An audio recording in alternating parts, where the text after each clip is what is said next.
Now let's expand our scope of molecules that are attacking an acid derivative, such as an acid chloride.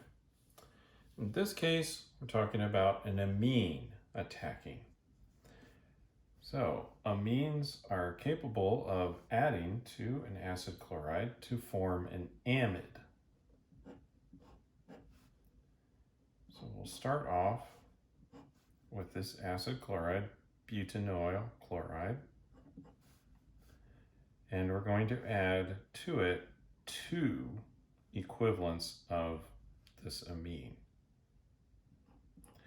Now, this amine could be a primary amine like I'm drawing here, or a secondary amine. It cannot be a tertiary amine.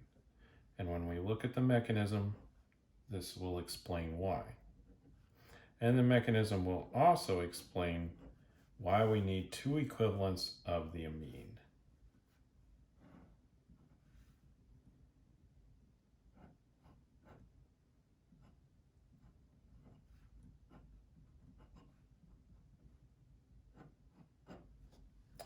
So we make this amide.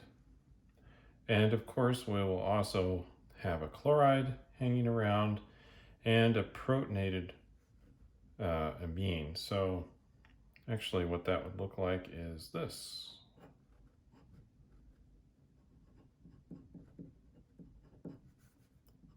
Like that.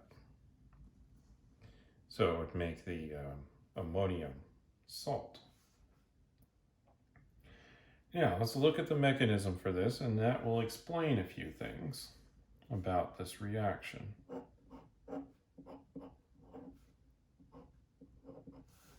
So we start off very similar to what we've seen before.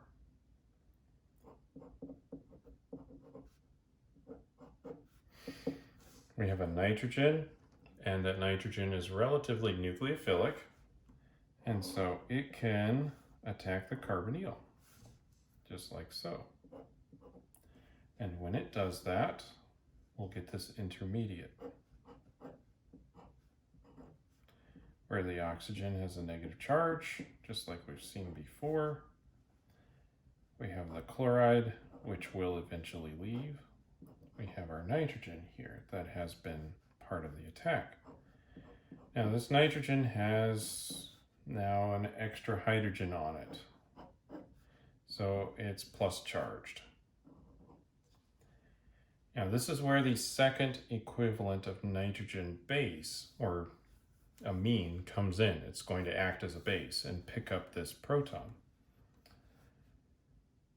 So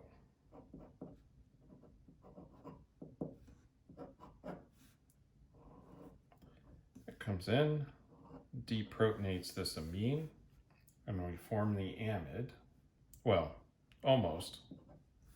We're going to have to collapse this back down, and the chloride will have to leave in a second, but we're almost there.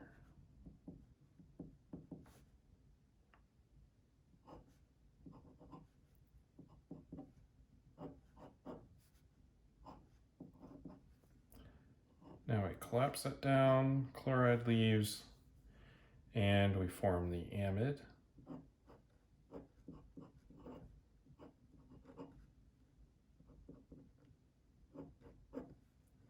And of course the protonated version of that.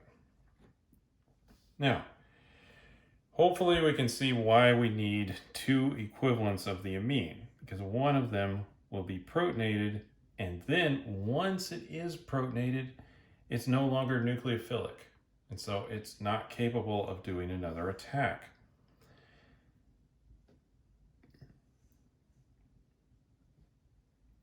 Now, this isn't really a problem if you have small, inexpensive, easy to obtain amines. But what if that's not the case? What if we have an expensive amine, or perhaps we've gone through and done a complicated synthesis to make that amine? We really would prefer not to throw away half of it, just acting as a base.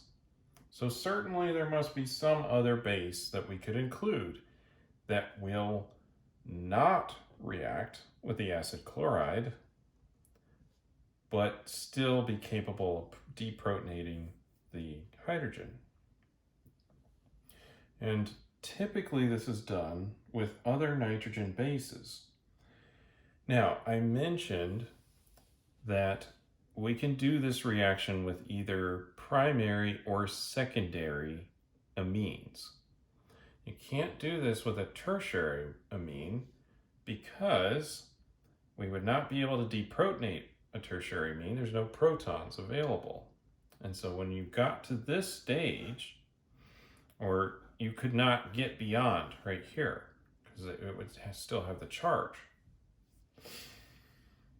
So while it may seem like a limitation at first, we can actually take advantage of it. So there's a couple of different amines that we can use.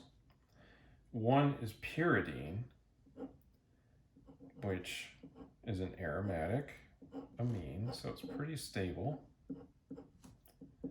And it's relatively inexpensive, easily obtained.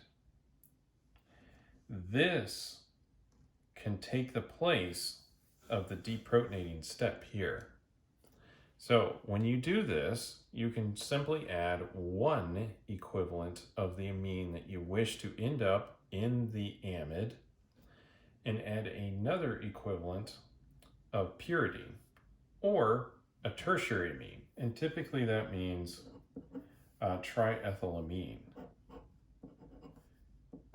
Similarly, due to its availability and cost.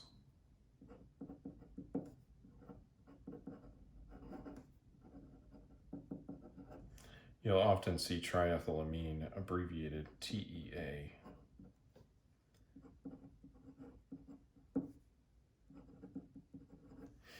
Pyridine. So you'll use either one of these, therefore you will only need one equivalent because this will be doing the deprotonation.